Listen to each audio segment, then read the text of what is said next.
Hello and welcome back to Chasing Psychological Safety.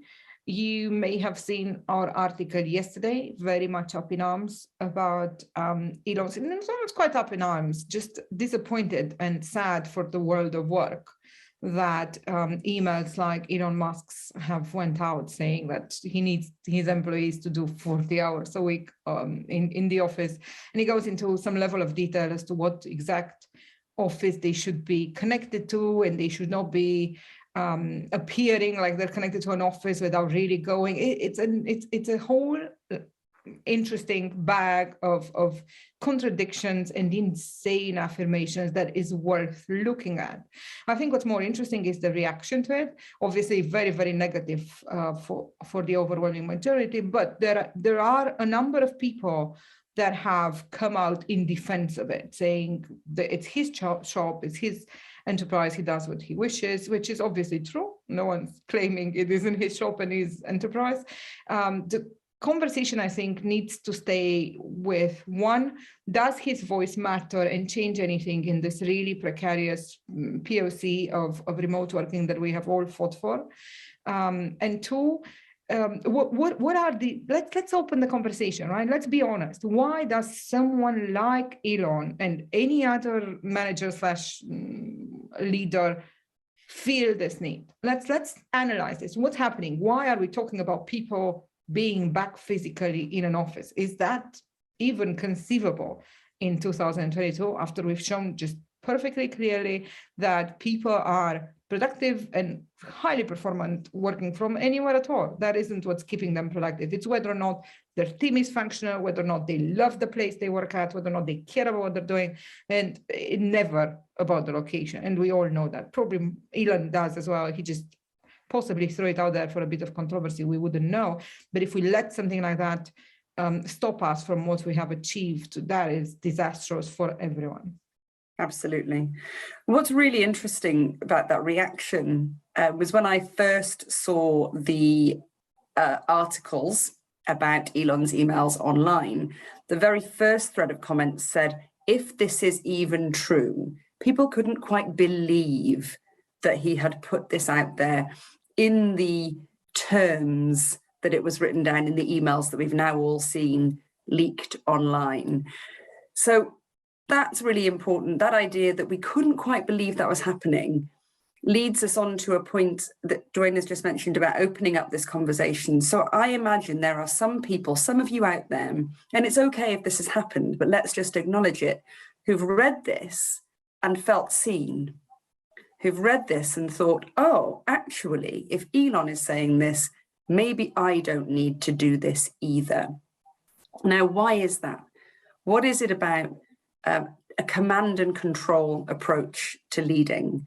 What is it about having people in our line of sight that is in fact so important to us?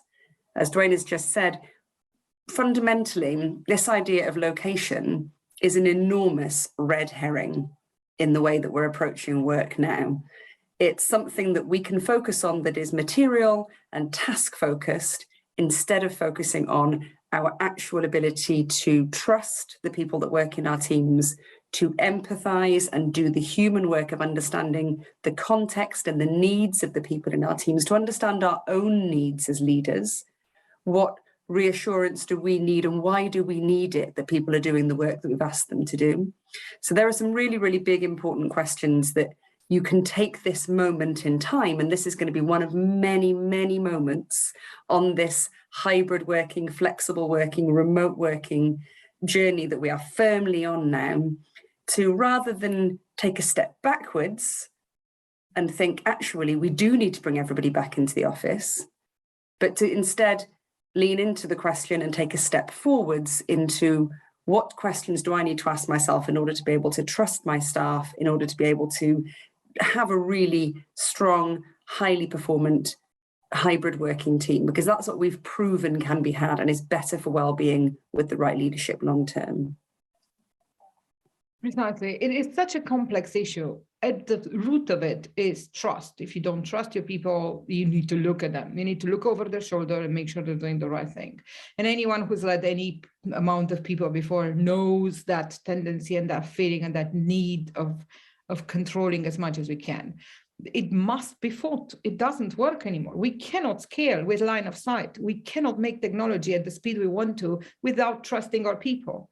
It's just not possible. And he knows that as well. He just thinks that they are so perfect that they will just continuously be able to run through resources instead of people, find more at all times, throw more money at them, and just kind of mistreat them at the same time, which is, horrendous for Tesla. I think I don't see a humongous future if this is the stance he's going to be taking. I don't think it is. I think internally Tesla is going to change gears quite quickly after this. Give it a few months, and there will be some official email telling people that they can, kind of maybe do 20 hours. Maybe they can show up on Mondays. They'll come back to the normal set point, which now, thankfully, is hybrid. And I would like to clarify again, we are not advocating for remote work exclusively. We're not saying people should work from home. We're not saying everyone is doing their job better at home. We are staunchly towards collaboration that happens in face-to-face environments at times. But that is the key of it. At times you need that, and at all other times you need to have less of a work-life delimitation and an existence that allows you to be your best self. It's not a difficult concept. Different people need different things. Keep asking them. That's all we're saying. Part of our software, there's a remote working score, which is optional. You can have it or you cannot have it. These days, I'm minded to tell people they must have it. Because if you're not asking their people how they're feeling about working remotely, how do you know? And that can change week on week. Address it when they're not happy working from home. Bring them back in, figure out what's happening, use that as a constant reminder of the fact that people do want collaboration that's in person sometimes, and figure out that balance that works for everyone. What we want is outcomes from people of good quality that are paying a boatload of money. If we can't trust them afterwards and we can't give them what they need to be doing their job, it is absolutely nonsensical. So best of luck. Come talk to us. We can help in terms of software. We can help in terms of advice. But at the end of the day, you're going to have to carry this fight. And we know that our superheroes and our big advocates are having a bigger fight on their hands these days because of this ridiculous moment. But just keep the course. We know we're doing the right thing. We all are. Keep the human work up, and then your teams and your people are going to be happier. And then you can make the best products on earth, and not by just asking them to sit on the factory floor. Have a lovely week, and we'll talk to you next week. Bye. Bye.